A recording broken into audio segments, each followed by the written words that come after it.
Chapter 32. Jacob went on his way, and the angels of God met him. And when Jacob saw them he said, "This is God's camp." So he called the name of that place Mahanaim.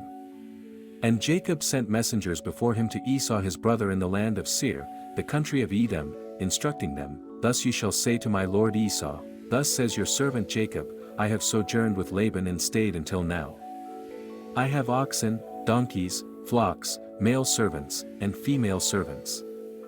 I have sent to tell my lord, in order that I may find favor in your sight." And the messengers returned to Jacob, saying, "We came to your brother Esau, and he is coming to meet you, and there are 400 men with him." Then Jacob was greatly afraid and distressed.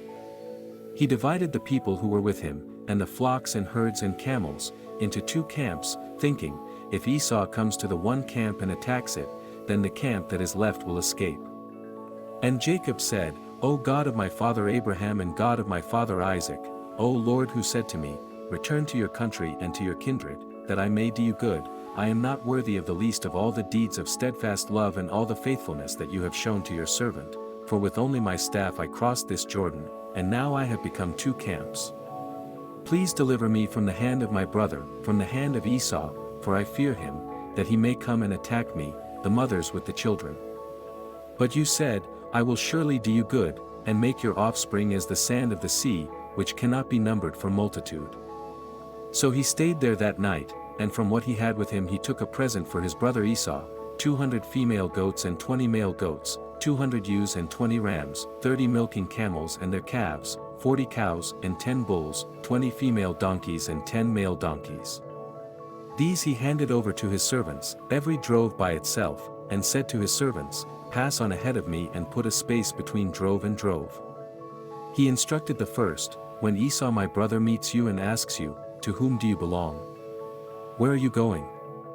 And whose are these ahead of you?' Then you shall say, 'They belong to your servant Jacob. They are a present sent to my lord Esau. And moreover, he is behind us.'" He likewise instructed the second and the third and all who followed the droves, "You shall say the same thing to Esau when you find him, and you shall say, 'Moreover, your servant Jacob is behind us.' For he thought, I may appease him with the present that goes ahead of me, and afterward I shall see his face.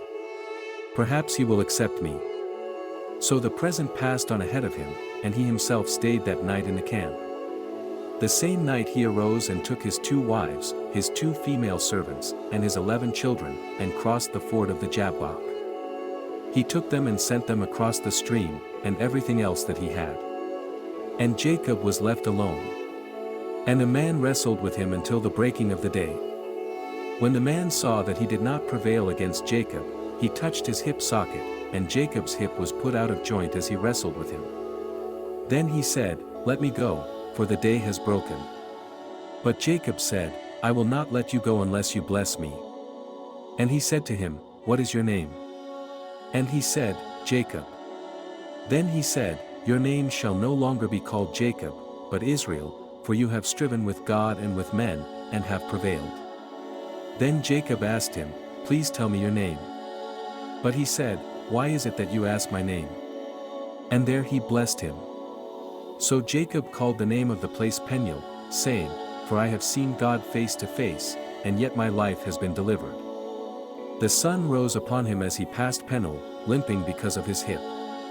Therefore to this day the people of Israel do not eat the sinew of the thigh that is on the hip socket, because he touched the socket of Jacob's hip on the sinew of the thigh. Chapter 33. And Jacob lifted up his eyes and looked, and behold, Esau was coming, and 400 men with him. So he divided the children among Leah and Rachel and the 2 female servants.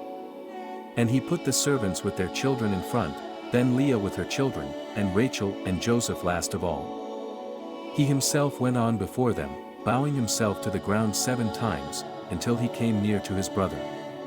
But Esau ran to meet him and embraced him and fell on his neck and kissed him, and they wept. And when Esau lifted up his eyes and saw the women and children, he said, "Who are these with you?" Jacob said, "The children whom God has graciously given your servant." Then the servants drew near, they and their children, and bowed down. Leah likewise and her children drew near and bowed down. And last Joseph and Rachel drew near, and they bowed down. Esau said, "What do you mean by all this company that I met?" Jacob answered, "To find favor in the sight of my Lord." But Esau said, "I have enough, my brother, keep what you have for yourself." Jacob said, "No, please, if I have found favor in your sight, then accept my present from my hand. For I have seen your face, which is like seeing the face of God, and you have accepted me. Please accept my blessing that is brought to you, because God has dealt graciously with me, and because I have enough." Thus he urged him, and he took it.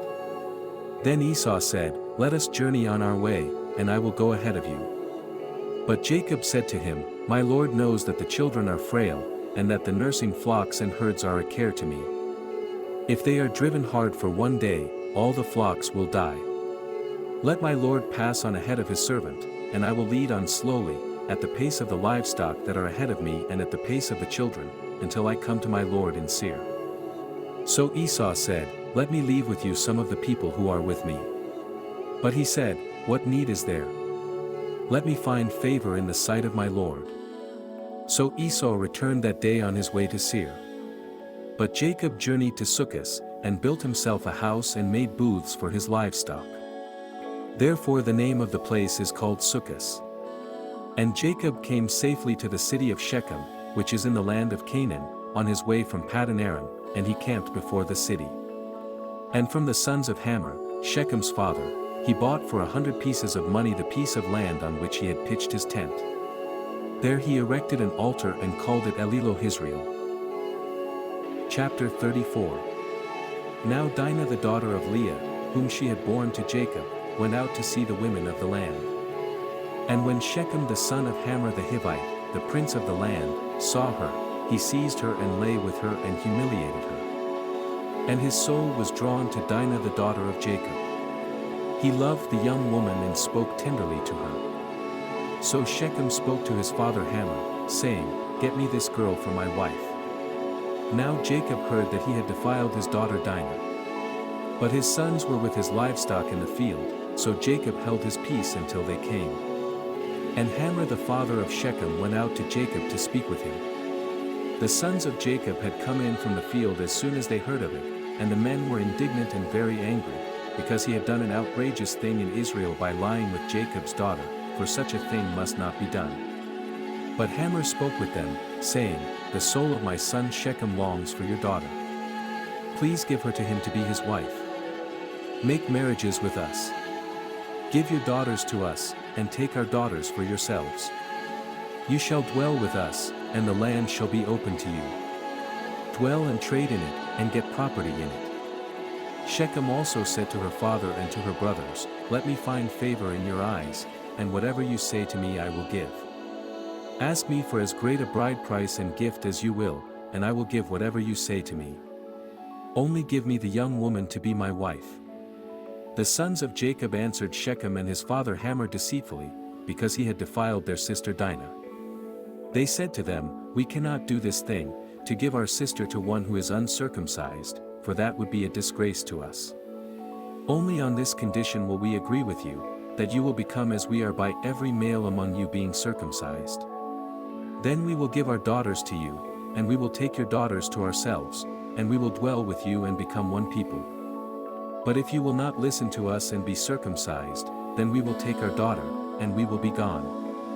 Their words pleased Hamor and Hamor's son Shechem.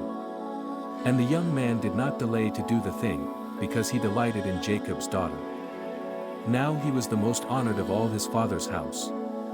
So Hamor and his son Shechem came to the gate of their city and spoke to the men of their city, saying, "These men are at peace with us, let them dwell in the land and trade in it, for behold, the land is large enough for them.